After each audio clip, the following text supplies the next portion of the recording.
Son 2.248 víctimas de procesos que aún están en investigación. Es decir, de ese número hay unos que ya se sabe que fue falsos positivos, no hay nada que discutir, pero hay otros que aún son procesos abiertos, son procesos que están siendo investigados y que están siendo juzgados. Una guerra política que ha ejercido la extrema izquierda con el apoyo de las organizaciones criminales, porque sí, mira dónde terminó la organización criminal, en el Congreso de la República. Ojalá que los militares sí estén actuando y que si hay que matar, hay que matar. Es decir, estamos hablando de una cosa en defensa de todo el país.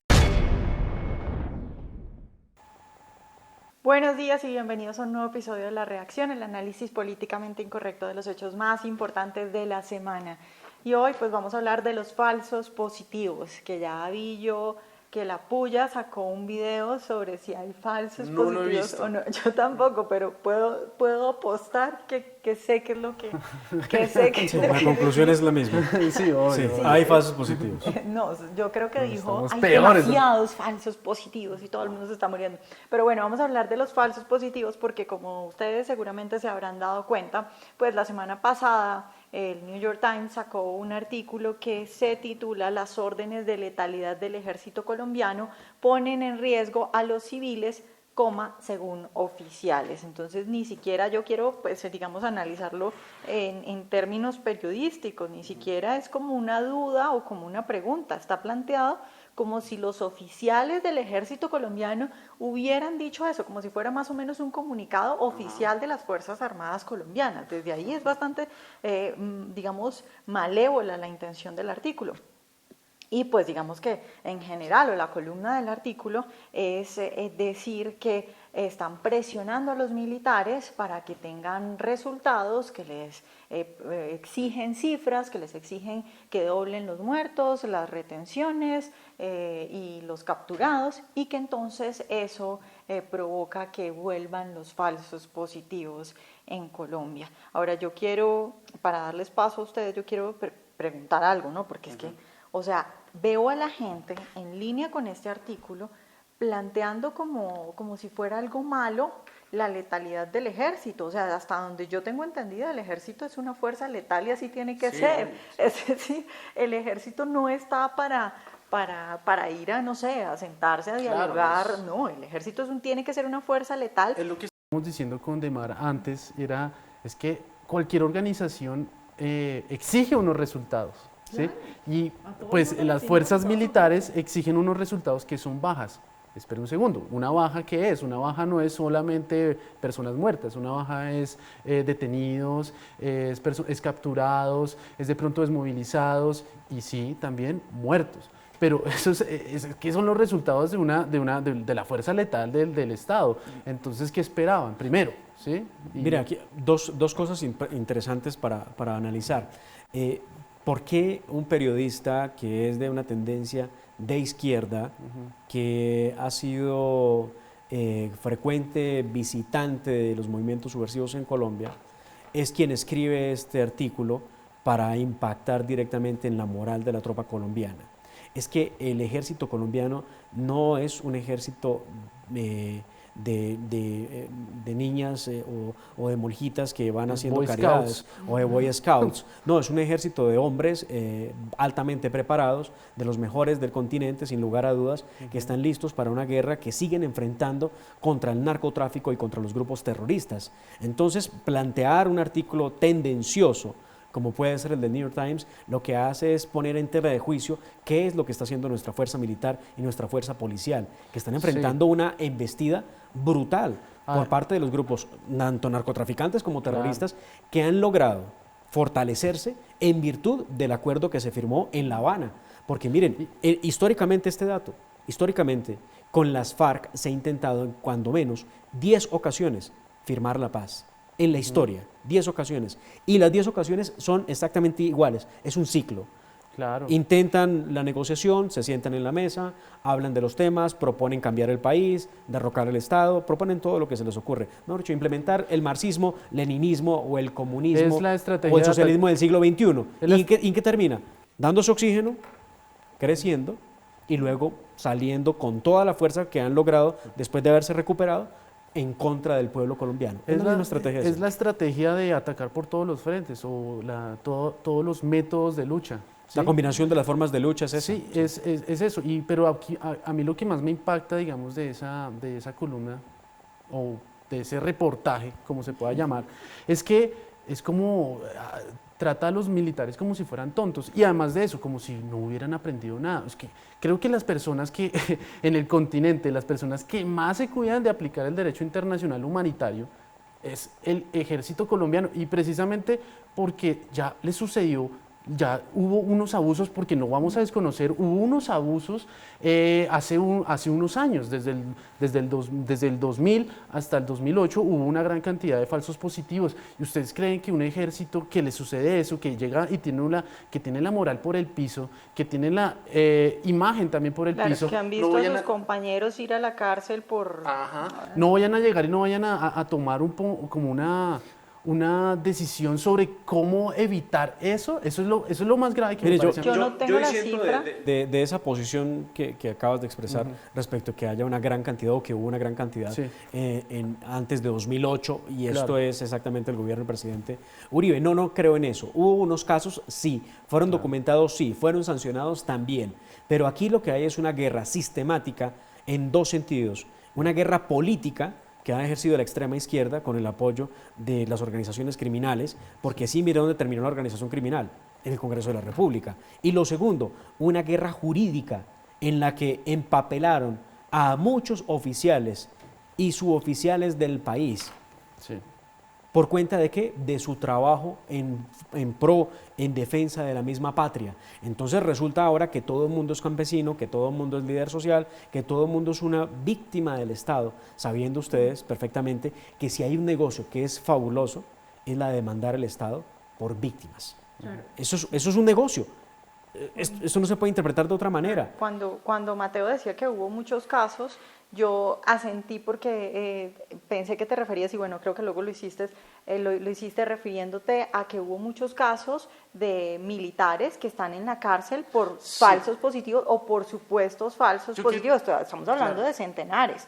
Sí. Y mira, quiero decir una cosa que creo que es muy conocida, o por lo menos por el círculo de colombianos en el que yo me muevo, hablo de chats, de Facebook, y es que muchos colombianos muchas veces hemos dicho hace ya bastante que estamos muy tristes porque el ejército colombiano está arrodillado y a todos se nos viene a la cabeza la imagen de este militar que estaba con un indígena que le pone un machete en el cuello y el militar tiene un fusil pero no hace nada. ¿Por qué no hace nada? Porque sabe que donde haga algo se mete en un problema. Entonces es todo lo contrario a lo que dice este artículo del New York Times y esa imagen lo muestra todo, que un militar no sea capaz de actuar cuando un indígena le pone un machete en el cuello teniendo él el arma, muestra cómo los militares incluso cuando debieran actuar y cuando está justificado que actúen, no lo hacen porque la ley es tan fuerte y les ha pasado tantas cosas, en parte por lo que dice Demar de que es un negocio demandar este tipo de casos, pues que antes es todo lo contrario a lo que está diciendo este señor. Yo quiero hablar de unos números y estos números me parecen muy importante mencionarlos porque es con estos números que uno termina con ese mito de decir, no, es que fueron 10.000, porque es que lo último que dijo Petro fue, no, es que en el gobierno de Álvaro Uribe Vélez hubo 10.000 falsos positivos, algo que es falso de toda falsedad, como dicen por ahí. Y es que, ¿por qué? ¿Por qué lo digo? Porque es que, digamos, solamente la JEP, la que tanto criticamos nosotros, menciona en su caso 003 de 2000, pues su caso 03, ahorita que habla sobre las muertes cuestionadas en combate, ella estima unos 2.248 víctimas de falsos positivos, pero no estima eso como es ese número y ya, sino son 2.248 víctimas de procesos que aún están en investigación, es decir, de ese número hay unos que ya se sabe que fue falsos positivos, no hay nada que discutir, pero hay otros que aún son procesos abiertos, son procesos que están siendo investigados y que están siendo juzgados, es decir, de todo esto, que de esos 2.248 se estimaría que al final, si digamos en un mundo ideal la JEP estuviese haciendo las cosas bien, de esos 2.248 habrían muchos menos falsos positivos, porque muchos de esos son aún procesos, ¿sí? Aún ni siquiera, y como pues no sé, estamos en un Estado de Derecho, pues existe la presunción de inocencia, entonces, es decir, primero terminemos con ese número de que son 10.000 falsos positivos, de que son 5.000 falsos positivos. La JEP está hablando de 2.248 y son 2.248 que no es desde el 2002 al 2008, sino que es desde 1985 hasta el 2008. Es decir, si vamos a echarle o a señalar a alguien, pues también señalemos entonces a los otros presidentes. Es que hay que pensar en eso. Es que el tema de los falsos positivos y tanto revuelo que le dieron y alcance que le dieron al tema de los falsos positivos, siendo unos asuntos que fueron selectivos, localizados y castigados por la justicia, estoy hablando del gobierno del presidente Álvaro Uribe Vélez, no era otra cosa distinta a la guerra jurídica que había emprendido la extrema izquierda en contra de las Fuerzas Armadas para poder minar su confianza, para poder minar la moral de ellos, para dejarlos de brazos cruzados y evitar que siguieran combatiendo. Ahora, claro, las normas son mucho más fuertes en contra de los hombres que portan legalmente las armas en el Estado para defender la patria que para los que mantienen las armas en la ilegalidad. Muestra de eso, mientras a un soldado lo meten a una cárcel, lo hacen pagar hasta 60 años, que es la máxima pena que se puede pagar en Colombia por un delito que haya cometido, si él no se quiere acoger a la JEP para decir lo que la JEP quiere escuchar, pues va a terminar pagando 30 o 40 años por un homicidio.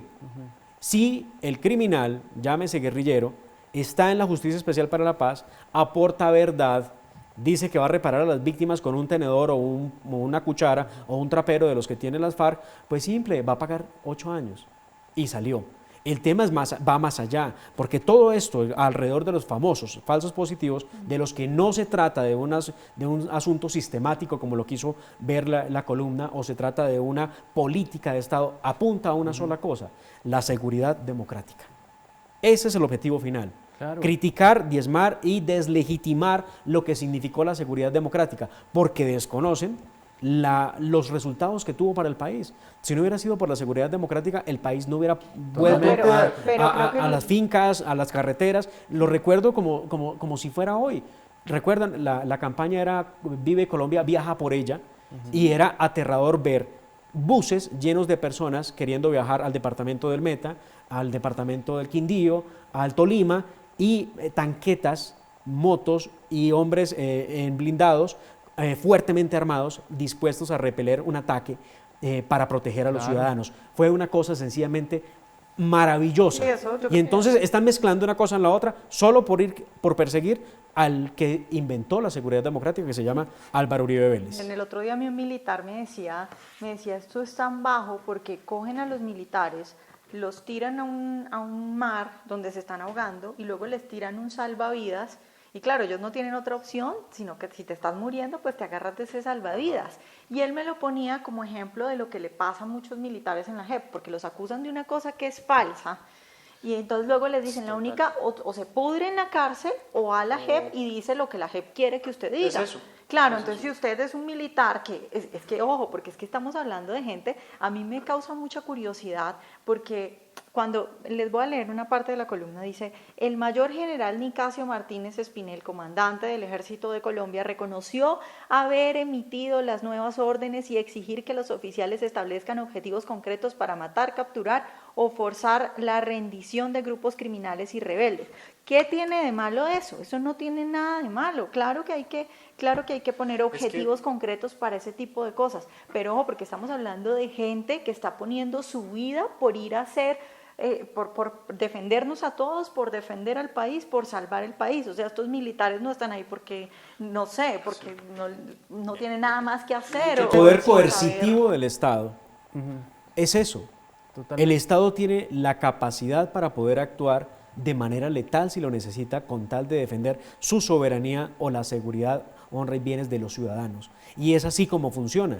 Pero claro, las normas que han terminado con todo esto se quedaron al revés, se hicieron al revés, y ahora todo va en contra del militar. Quien tiene a quien no se le demuestra que es culpable, sino quien debe demostrar que es inocente. La inversión de la carga de la prueba, lo que es bastante grave. Yo quiero decir una cosa ahí, es, digamos, y ahí sí veo la diferencia entre lo que son los militares en la JEP y lo que son las FARC en la JEP.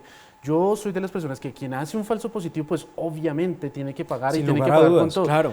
Y es lo que les ha sucedido a los militares. Los militares que se les comprobó falsos positivos, que hicieron falsos positivos, tuvieron que estar en la cárcel, tuvieron que pagar por lo menos 5 años en la cárcel antes de poder entrar a la JEP y poder beneficiarse de los beneficios de la JEP. ¿Qué es lo que pasa con las FARC? Con las FARC que secuestraron, que masacraron, que reclutaron niños. Es que la JEP no les impone 5 años de cárcel.